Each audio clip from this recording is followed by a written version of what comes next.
বিমান দুর্ঘটনায় অলৌকিকভাবে বেঁচে ফেরা ব্যক্তির গল্প। ইঞ্জিনের গর্জনটা যেন তখনও কানে বাজছে।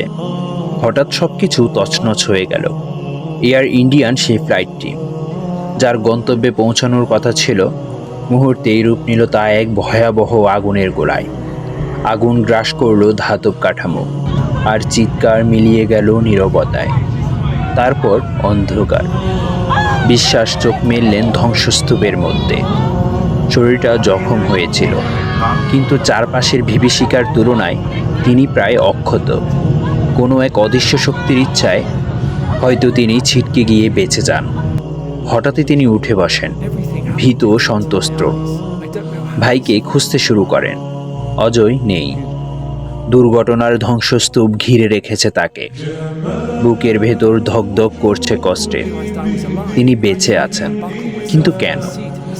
তিনি উঠে দাঁড়ান। শরীর ভারসাম্য হারাচ্ছে, চোখে মুখে ক্লান্তি, মনে শোকের আবছায়া।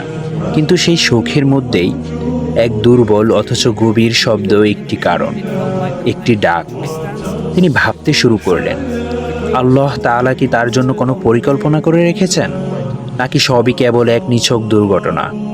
এই ট্র্যাজেডির মাঝেও আল্লাহ তাআলা কি তাকে কোনো উদ্দেশ্য দিয়েছেন? আমরা যখন নিজেদের জীবন ফিরে পাই, যখন মৃত্যুর কাছ থেকে বেঁচে ফিরি, তখন কি আমাদেরও প্রশ্ন করা উচিত নয়, আমরা কেন বেঁচে আছি?